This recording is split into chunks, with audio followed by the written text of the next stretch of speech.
লজ্জাবতী গাছ হাতে নিয়ে 100 বার দরুদ শরীফ পরে ফু দিলে কি হয়, এই ব্যাপারে আমরা অনেকে জানি না।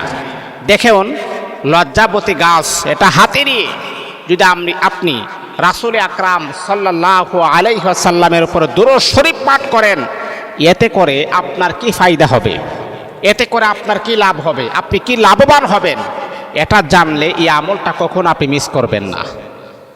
লাভবানটা হচ্ছে, অনেকে আছে যে বিবাহ হয়েছে, তাদের বয়স হয়ে গেছে, এখন বিবাহের বয়স হয়ে গেছে 20 বছর, 15 বছর, 25 বছর, এর ভিতরে তাদের কোনো বাচ্চা কাচ্চা হয় না।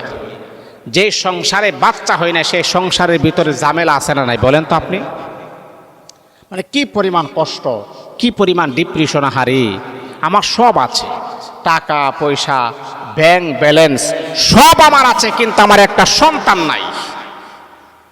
তাহলে আপনার টাকা পয়সা, ব্যাংক ব্যালেন্স এগুলা কার জন্য আপনি রেখে যাবেন? আপনার তো একটা সন্তানই নাই।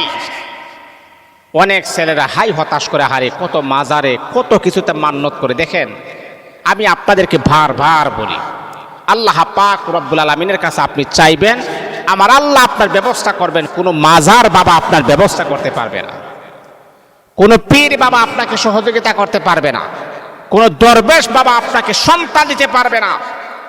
কারণ যুগে যুগে নবী আরবি আলাইহিস সালাতু ওয়াস সালামরা তারা আমাদেরকে শিক্ষা দিয়েছেন কিভাবে আল্লাহর কাছে সন্তান চাইলে আমার আল্লাহ তাকে সন্তানের মালিক বানাবে।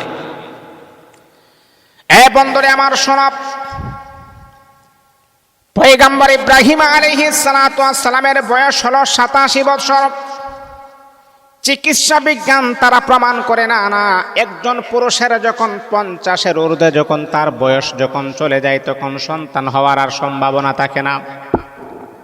চিকিৎসা বিজ্ঞান যেখানে প্রমাণ করেছেন আর হবে না, কিন্তু আল্লাহ পাক রব্বুল আলামিন যদি কোনো বান্দাকে পছন্দ করেন, কোনো বান্দা যদি আল্লাহর কাছে চাই, অবশ্যই আমার আল্লাহ পাক রব্বুল আলামিন দুনিয়ার চিকিৎসা বিজ্ঞান ফাঁস আর ফেল হোক সেটা দেখার টাইম নাই, আমার আল্লাহ অবশ্যই ওই বান্দাকে খুশি করে দিবে। পয়গম্বর ইব্রাহিম 87 বছর আল্লাহর কাছে দোয়া করতেছেন, আল্লাহ তুমি আমাকে একটা নেককার সন্তান দান করো। রব্বি হাবিলি মিনাস সালিহিন, হে আমার মালিক, হে আমার রব, হে আমার সৃষ্টিকর্তা আল্লাহ, তুমি আমাকে একটা নেককার সন্তান দান করো। আল্লাহ তো সব কিছু দেখেন, সব কিছু জানেন, বান্দার মনের খবর যিনি জানেন তিনি হচ্ছে আমার রব, আমার সৃষ্টিকর্তা, আমার আল্লাহ।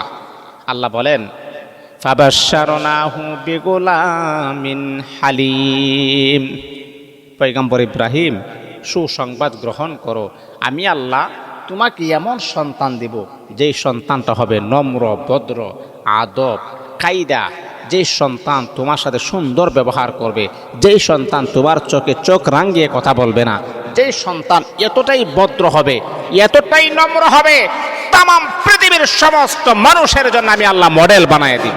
আল্লাহু আকবার, আল্লাহু আকবার। হযরতে জাকারিয়া আলাইহিস সালাতু ওয়াস সালামের বয়স অনেক হয়ে গেছে, লুজ হয়ে গেছে, সন্তান হয় না, কিন্তু আমল করেছেন, আল্লাহর কাছে চেয়েছেন, আল্লাহ সন্তানের মালিক বানিয়েছেন। তো সম্মানিত হাজিরিন, লজ্জাবতী গাছের শিকড়টা হাতে নিয়ে, ছোট্ট একটা শিকড় হাতে নিয়ে দুরূদ ইব্রাহিম আপনি পড়বেন, 100 বার পড়বেন। আল্লাহুম্মা সাল্লি আলা মুহাম্মাদ ওয়া আলা আলি মুহাম্মাদ কামা সাল্লাইতা আলা ইব্রাহিম ওয়া আলা আলি ইব্রাহিম ইন্নাকা হামিদুম মাজিদ। আল্লাহুম্মা বারিক আলা মুহাম্মাদ ওয়া আলা আলি মুহাম্মাদ কামা বারাকতা আলা ইব্রাহিম ওয়া আলা আলি ইব্রাহিম ইন্নাকা হামিদুম মাজিদ। লজ্জাবতী গাছের শিকড়টা হাতে নিয়ে দরুদ শরীফ পড়বেন আপনি 100 বার। 100 বার দরুদ শরীফ পড়ার পরে আপনি 100 বার দরুদ শরীফ পড়ার পরে শিকড়ের মাঝে আপনি 3টা ফু দিবেন। তারপরে আপনি আল্লাহ পাক রব্বুল আলামিনের কোরআনুল কারীমের আয়াতটা আপনি 100 বার পড়বেন। রব্বি হাবিলি মিনাস সালিহিন, রব্বি হাবিলি মিনাস সালিহিন, রব্বি হাবিলি মিনাস সালিহিন, 100 বার পড়বেন।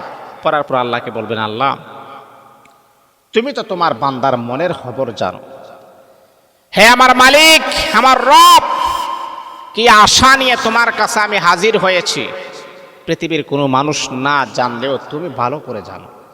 আল্লাহ, একটা সন্তান হইনি, আল্লাহ তুমি সন্তানের ব্যবস্থা করে দাও।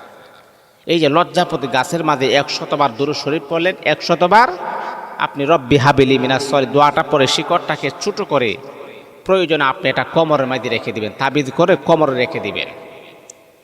পুরুষ বলেন আর নারী বলেন, অথবা নারীরা যারা আছে তারা রেখে দিবেন। ইনশাআল্লাহ আল্লাহ পাক রব্বুল আলামিন আপনাকে নেক সন্তানের মা বানায় দিবেন। যাদের সন্তান হয় না, এই কাজটা করবেন, ইনশাআল্লাহ সন্তানের মালিক হয়ে যাবেন। আল্লাহ আমাদের সবাইকে বোঝার তৌফিক দান করুন।